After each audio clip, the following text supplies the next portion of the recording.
Muy buenas tardes, buenas noches, buenos días, depende de la hora que nos estén viendo. Este es un segundo capítulo del programa de Zona Ciudadana, un trabajo de la Fundación Supervisión Ciudadana por la Democracia. El día de hoy hablaremos de las cosas buenas que muchas veces no se publicitan. Estamos muy ocupados en qué es lo que pasa en la política, qué es lo que pasa en la tragedia, qué es lo malo. Pero en el Ecuador suceden muchas cosas buenas. Y para ello, el día de hoy nos acompaña la profesora titular de Ingeniería Mecánica de la Universidad San Francisco, Lorena Bejarano, tiene un título de PhD, es alguien que ha trabajado en algunos temas de innovación científica que valen la pena mencionarlos. En el panel estará conmigo el día de hoy María Dolores Vela, también parte de la fundación. Lorena, muy buenas tardes. Muy buenas tardes, Rodrigo. Hola, María Dolores. Muchas gracias por su invitación. Para mí es un gusto compartir este espacio con ustedes y contarles acerca de la experiencia que hemos tenido recientemente en innovación de algo que es muy útil para la sociedad. Buenas tardes, Lorena. Buenas tardes, Rodrigo. Un gusto compartir con ustedes hoy y esperamos aprender mucho de ti. Así que, bueno, bienvenida. Gracias. Queremos saber primero, ¿cómo es esta cuestión de la innovación hoy en día en nuestro país? ¿A qué te enfrentas en el día a día? Antes de contarnos sobre tu última experiencia, ¿a qué te enfrentas? ¿Qué pasa con este capítulo de innovación y de trabajar en un tema tan importante? Y yo pienso que la innovación es muy necesaria. En nuestro país, sobre todo, necesitamos innovar en varios aspectos.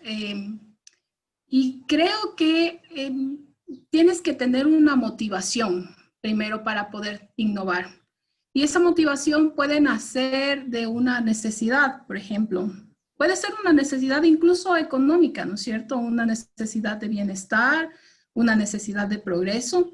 Hay muchas áreas en que innovar, pero uno tiene que estar enfocado y prepararse para poder hacerlo, porque no solamente puedes tener la idea, sino lo importante es de ejecutarla y ver cómo eso va progresando. Entonces, por ahí van los retos en la parte de innovación. Tratar de ejecutar tus ideas, porque de lo contrario, no, solamente con ideas no vamos a avanzar en el camino, ¿no?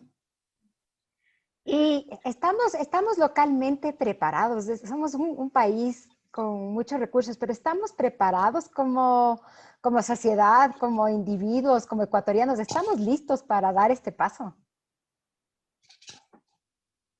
En nuestro país yo pienso que por la necesidad, la gente es muy emprendedora y también innovadora.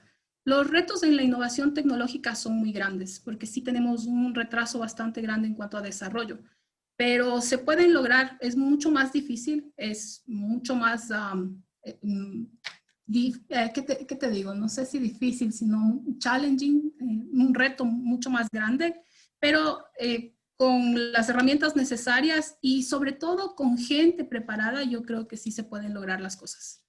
Se puede lograr. Y nosotros tenemos esta gente, obviamente contigo estamos demostrando que sí, pero ¿hay una gran cantidad de gente o son contadas las personas? No sé. No. Definitivamente el potencial humano que tenemos en el país es muy rico. Gente con muchas ganas. Yo pienso que también por efecto de la necesidad, esta gente tiene más ambición de prepararse. Hay gente muy inteligente. Lamentablemente también mucha de esa gente inteligente fuga del país por falta de oportunidades. Y hay otros que regresamos al país a tratar de crear esas oportunidades. Formando, por ejemplo, para que la gente esté mejor preparada y tenga mejores herramientas para poderse enfrentar a estos retos de los que estoy hablando. Sí, hay gente muy capacitada. Yo quería adentrar un poco más. Obviamente, para realizar una innovación es un trabajo de equipo, más aún desde la academia. Pero ustedes entraron a un proceso de innovación para cubrir una necesidad importante. O sea, el proyecto de ustedes es un respirador, es un ventilador, Ubuntu Respira, creo que le llaman, y es súper interesante porque entra a cubrir una necesidad en la cual, revisando un poco la literatura que hay, Inclusive se le puede bajar el costo para que sea mucho más accesible en un momento de pandemia, en una enfermedad que precisamente ataca el sistema respiratorio. ¿Cómo es que se juntan estas fuerzas para poder sacar esto? ¿Y qué nos puedes contar del nacimiento y cómo se ha ido desarrollando este bebé? Porque en la pandemia vamos algunos meses todavía, entonces, Ujú. este gestante, ¿cómo está creciendo? Sí, es un bebé como tú bien lo describes y es un bebé que te da satisfacción. ¿Cómo se gesta? Justamente la motivación es tratar de colaborar y tratar de contribuir en esta época en la que nos tocó a todos. Definitivamente, al menos al principio de la pandemia, pienso que psicológicamente a todos nos afectó en cierta manera y tratamos de solidarizarnos con lo que teníamos, con lo que podíamos, con lo que sabíamos. Y pienso que esa fue la motivación para juntar a nuestro grupo de trabajo de jóvenes brillantes en la universidad y impulsar esta idea de desarrollar algo que era una necesidad global. En el mundo entero, todo el mundo trató de tener acceso a estos equipos, porque los que se utilizan en emergencia, en las salas de emergencia, son muy costosos y por tanto también muy limitados, no solamente en el Ecuador, en el mundo entero.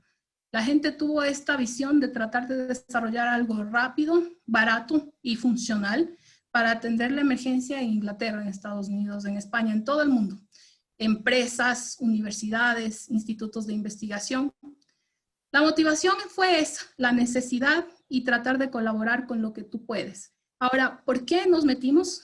Porque en el 2015 desarrollamos una con estudiantes de un ventilador mecánico de transporte que tenía prácticamente el mismo principio del que nosotros tenemos ahora. Fue bastante simple, una tesis apenas de estudiante de pregrado, y siempre teníamos en la cabeza tratar de mejorarlo porque el acceso de un equipo barato es muy importante. Entonces, en el 2017 se realizó otra tesis con otro estudiante para tratar de instrumentar el equipo. Ya teníamos un poco del conocimiento en cómo esto funciona. Y entonces, después que ya tuvimos la pandemia y que veíamos que era una necesidad inminente en el mundo, con el conocimiento básico que teníamos, decidimos hacerlo y hacerlo bien. Bueno, creo que me acabas de dejar con una inquietud que me ha gustado mucho. Las universidades en general van preparando tesis y todos los años todos los estudiantes para graduarse tienen que tener una tesis. Tú has hecho referencia a que este de aquí, Ubuntu Respira, es un producto de una combinación de dos tesis que luego se acoplan a una necesidad ya humana, que no entendí bien la parte de un ventilador mecánico de transporte. Esa parte me gustaría entenderle más.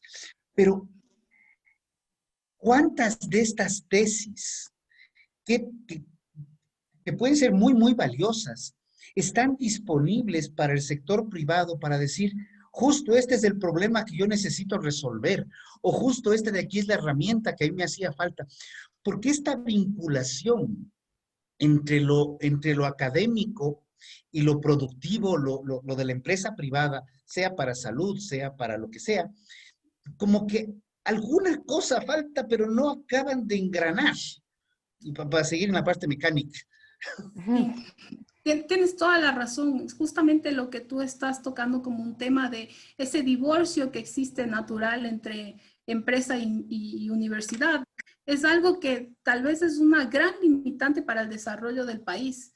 Los países desarrollados trabajan conjuntamente. Todo lo que se genera de conocimiento, de desarrollos, de investigación en las universidades se liga muy bien con las industrias para que sea algo productivo y se produzca, valga la redundancia, un progreso, ¿no es cierto?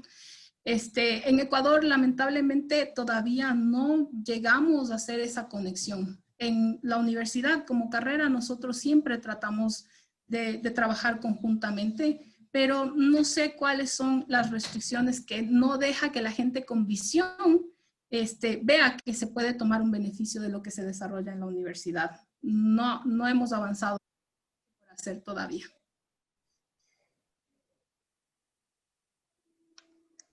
Ahora, también me preguntaste acerca de qué era un equipo de transporte.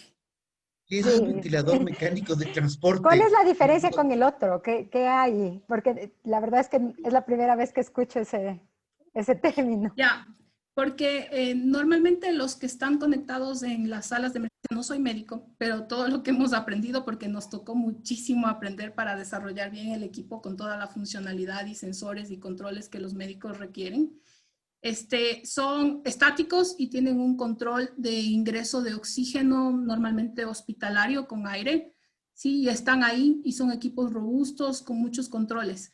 De emergencia se utiliza como las bolsas, de hecho, utiliza una bolsa de resucitación. No sé si es que alguna vez en su vida han visto que le conectan a la persona que no puede respirar una bolsa y hay una persona que está insuflando aire para ayudarle con la respiración. ¿Sí? Entonces, estos son prácticamente los de transporte, no son los que se tienen que conectar permanentemente, porque estos tienen otra funcionalidad, otro control. Y el de transporte era justamente para hacer una cosa emergente, como traslado en ambulancia, por ejemplo, o para hacer una emergencia de resucitación rápida. Entonces, a esta idea del de transporte le tuvimos que acoplar un montón de cosas para que se ajuste a las necesidades de uno de emergencia. ¿Y sabemos más o menos cuál es la necesidad, cuántos se tendrían que cubrir, por ejemplo, para que lleguemos a tener ya cubierta tener cubierta la necesidad total, no sé si del país, pero por lo menos de la provincia, de la ciudad? ¿Tenemos un número aproximado de cuál es la necesidad real de los ventiladores de emergencia? Bueno, no sé, ahorita ya estamos bajando un poco de pacientes, pero... Sí, y yo creo que ahí cabe recalcar una cosa que tal vez me voy a adelantar. El ventilador fue el ARSA, que es la entidad reguladora en el país para equipos médicos, medicinas, alimentos procesados, ¿no es cierto? Después de hacer todas las pruebas y todos los ensayos necesarios, obtuvimos una aprobación del ARSA y la aprobación es para que el equipo se utilice durante la emergencia. Porque no es un equipo precisamente como los de alta gama que los hospitales compran. Sí, funciona perfectamente como un equipo de los que se requieren en unidad de cuidados intensivos, pero la aprobación por las regulaciones, que son bastante estrictas, es solamente para la emergencia. Entonces, ¿y a Entonces, futuro, o sea, han pensado en alguna forma de sacar este permiso permanente o de hacer alguna propuesta a futuro? Porque la emergencia como tal, de lo que están anunciando, se termina pronto, pero la necesidad sigue vigente. Entonces, a futuro esperemos que no se necesite. Ese sería el objetivo.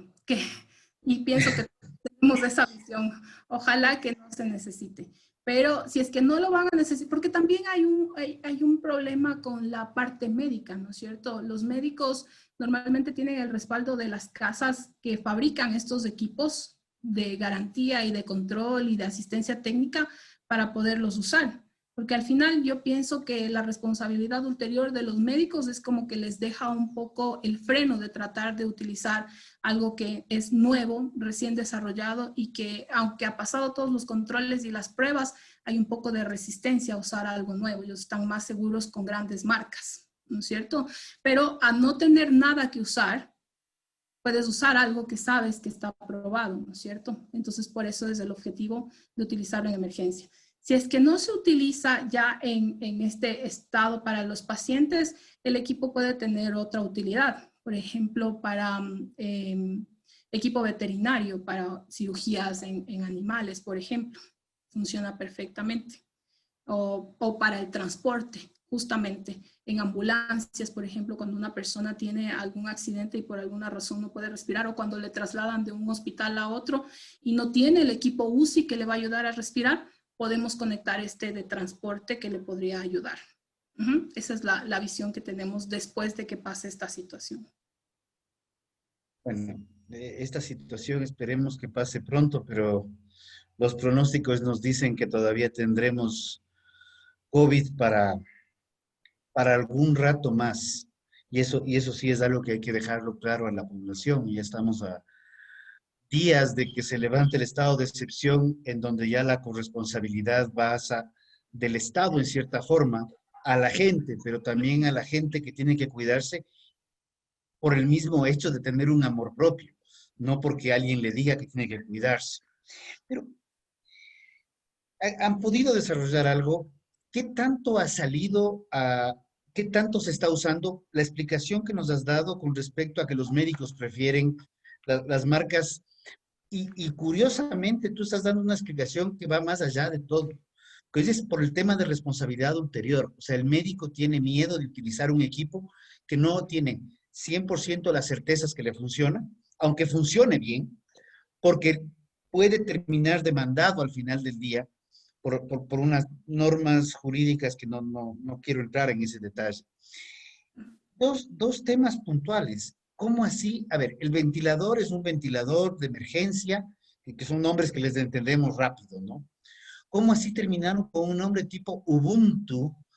Respira, porque en la primera búsqueda de Ubuntu me encontré con otras cosas y cuando busqué San Francisco Universidad, me encuentro con el Ubuntu Respira, o sea, con nombre y apellido. Entonces, ¿cómo llegan a esto? Porque me pareció interesante. ¿Y qué más se tiene pensado? ¿Qué procesos de innovación adicionales está trabajando la universidad? Y como lo que tú has mencionado, y perdón que me extienda en la pregunta, pero ¿cómo poder seguir utilizando estos nuevos desarrollos, estas innovaciones y poder publicitarlas, si cabe la palabra, hacia el sector privado para que no tenga miedo de utilizar lo nuestro? Porque el concepto de utiliza lo nuestro está bien, pero utiliza lo nuestro que tenga calidad, no porque es nuestro, eh, no, es porque sirve, es porque tiene un valor que compite, porque puede ser utilizado y puede ayudar a, en este caso puntual, salvar vidas. Ujú. Y pienso que una de las cosas que garantiza que realmente el equipo se puede usar, está bien hecho, es obtener esta aprobación del ARCSA para ser usado, que no fue fácil. Tuvimos que pasar algunas pruebas, una prueba con cerca, con un maniquí instrumentado, una prueba con un modelo animal, un cerdo al que le conectamos por 10 horas. Obviamente se le induce coma al animal y se le conecta por 10 horas para ver cómo el ventilador mecánico le ayuda a respirar. Y todas las certificaciones de los equipos, del sistema, el control, la prueba de los médicos, y entonces el ARCSA finalmente lo aprobó. Entonces, que funcione. Otra cosa que también hicimos es una calibración. Pese a todas las restricciones de movilidad que tuvimos en el encierro por la emergencia sanitaria, ustedes recuerdan que la gente tenía mucho miedo y todo se bloqueó, todo, absolutamente, transporte, negocios, todo. Entonces, el trabajo también fue bastante difícil por eso, porque no podíamos ni siquiera comprar los instrumentos y el equipo tiene, para poder cumplir la expectativa que se requiere, sensores, control de pantalla, alarmas. Entonces, todo este desarrollo se lo hizo en 4 meses y en una situación de bloqueo absoluto. Los sensores, por ejemplo, hubo una gran dificultad en tratar de importar porque hay algunas cosas electrónicas que nosotros no fabricamos simplemente en el país y que no había en el mercado local. Nos cancelaron 2 veces importación, una de Inglaterra, una de Estados Unidos, porque el mundo entero quería fabricar estos equipos y porque había muchas restricciones en movilidad. Entonces fue un reto bastante grande, pero con el compromiso de hacer algo súper bien hecho. Por eso es que pasamos las pruebas y se hizo incluso la calibración en diferentes regiones. Pese a las restricciones de movilidad, algunos miembros de nuestro grupo de trabajo viajaron a... se me fue el nombre. Por Puerto Quito, ¿cómo se llama? Siempre vamos en las vacaciones. Pedro Vicente. Puerto Quito, Pedro Vicente, Maldonado, Quiriguela, Concordia, La Amindo. Independencia, San Miguel de los Amindo, Bancos. gracias. A nuestro Clases de lindísimo geografía Mindo. gratis, ¿ah? Buenísimo. Los nombres, soy pésima con los nombres, lo siento. Amindo, para hacer una calibración a una altura más baja que, bueno, hicimos todo el desarrollo aquí en Cumbayá en la universidad. Hicimos la calibración en Mindo y una calibración en Quito, porque el equipo necesita controlar presión y volumen para que eso el médico setee perfectamente y se insufle la cantidad necesaria al paciente. Entonces va a depender muchísimo de la presión atmosférica del funcionamiento y por eso viajaron con el equipo a hacer la calibración en Mindo, que está a 1200 metros sobre el nivel del mar, la calibración en Quito a 2800 y en Cumbayá a 2200. Entonces, con eso también se certifica que se puede setear bien presión para el funcionamiento. O sea, todas esas cosas las tuvimos que entender, analizar, calcular, diseñar y luego probar para que el equipo esté completamente funcional. Entonces, sí, está funcional completamente. ¿Y el nombre? Sí, así se ve. Me olvido las preguntas, es que me hacen preguntas compuestas con algunas. Ya. ¿De dónde viene ese nombre? El nombre es una motivación. Ubuntu. Ubuntu, no sé qué es lo que encontraste de la definición, pero Ubuntu es una palabra africana. El idioma creo que se llama Bantú y significa la humanidad para la humanidad. Yo existo para ayudar. Es una cosa que como el hombre debería trabajar en la humanidad. Todo lo que tú sabes, todo lo que tú conoces, lo pones al servicio de otros. Esa es tu forma como de trascender y de colaborar a que todos progresemos. Esa más o menos es la traducción y por eso pensamos en ese nombre, porque era nuestro esfuerzo, nuestra dedicación pensando en colaborar. La única motivación que nos manejó para hacer el equipo fue justamente eso, cómo colaborar con nuestra sociedad. De ahí escogimos el nombre. Tiene un nombre bastante fuerte. Me gusta de sobremanera.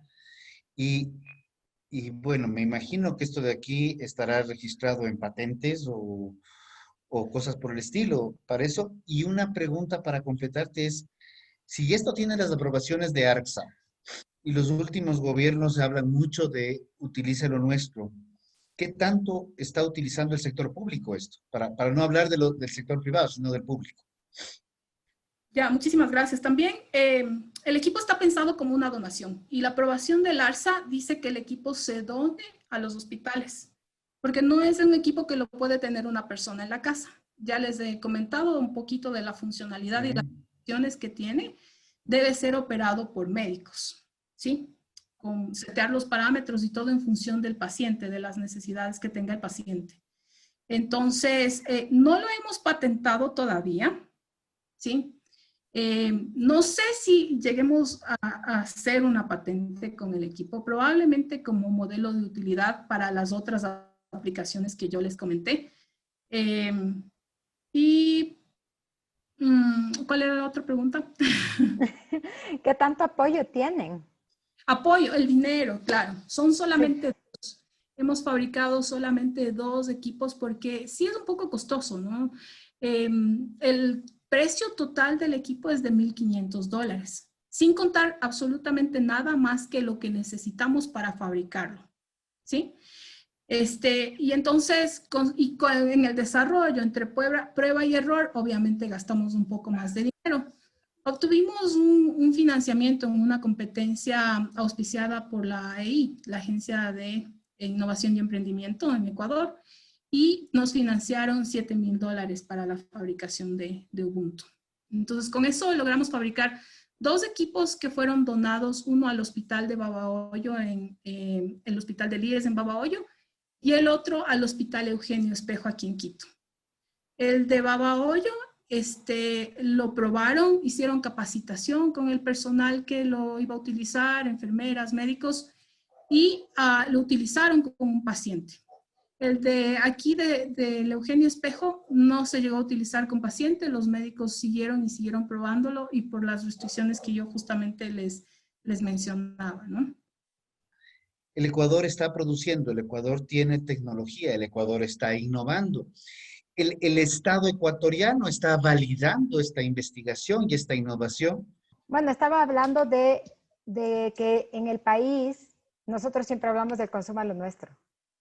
Entonces, esto de apoyar y de gestionar es importante y de cuánto nosotros realmente sentimos o percibimos que tenemos como piso donde apoyarnos. Entonces, ¿ustedes sintieron esto? ¿Fue solamente parte de la universidad? ¿Vino de otros sectores? Sabemos que lo del dinero, como dices, vino también de la empresa privada. ¿Cómo hicieron ustedes? ¿Fue solamente a través de la universidad? ¿Fueron ustedes como innovadores, emprendedores, quienes tuvieron que ir a buscar de persona en persona? ¿O cómo llegó esto? Sí, claro, la gente también se motivó y esta motivación que movió a mucha gente en el país, movió incluso a empresas que trataron de replicar diseños del exterior. Estuvieron involucradas, por ejemplo, una empresa en Ambato, Ambacar, me parece. Ellos querían replicar un diseño que se hizo en España. También había otra empresa aquí en Quito que también quería hacerlo. Y, y había un movimiento que se llamaba Respira Ecuador, de gente que trataba de aglutinar todos estos esfuerzos para ver que logremos algo en conjunto. No se logró nada con ellos, nosotros no nos dejamos vencer tampoco y seguimos por nuestra parte haciendo esfuerzos propios. Cuando no teníamos dinero de la AI, incluso poníamos nuestro dinero. Todo estaba cerrado. La universidad siguió funcionando, pero también con muchas restricciones. Entonces, hacer las compras rápidamente si es que encontrábamos algún componente con nuestro propio dinero. O sea, rápido. Esto necesitamos. Haciendo reuniones todos los días, desde que empezó la emergencia y nos fijamos el objetivo, reuniones todos los días con nuestro grupo de trabajo y pocas reuniones específicas para ya ejecutar el ensamble del equipo cuando las piezas ya estaban diseñadas, calculadas. Entonces, también encontramos después apoyo con Indurama, por ejemplo. Ellos trabajaron un poco con nosotros y de hecho todavía tenemos la idea de hacer ojalá unos 10 equipos más para que se puedan utilizar. Esperemos que no, como dije, esperemos que no se necesiten, pero en caso de que se necesiten, nosotros no somos una industria, no queremos hacer una producción masiva, somos una universidad. Si es que la gente lo va a necesitar, si es que los médicos lo van a utilizar, yo pienso que podríamos liberar el diseño, ese era el objetivo en principio, para ver si es que alguien lo quiere producir.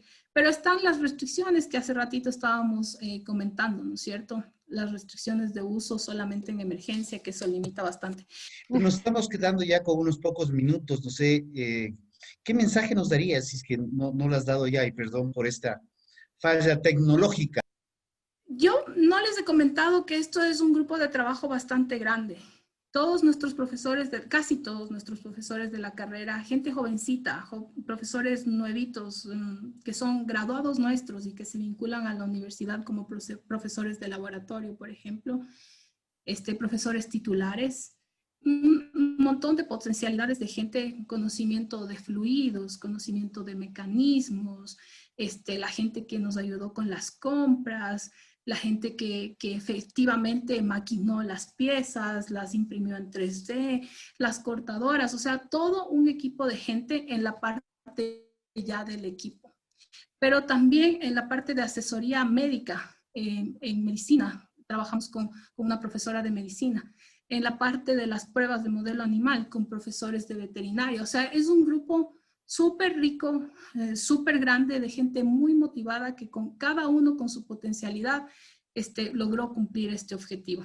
Que todavía no lo vemos del todo ejecutado porque el único pago que nosotros queremos es que el equipo salve una vida. Ya fue conectado a un paciente, lo utilizaron como transporte justamente porque era un paciente que se puso grave en Babahoyo y lo llevaron a Guayaquil, ¿sí? Pero queremos que el equipo salve una vida y esa es nuestra paga.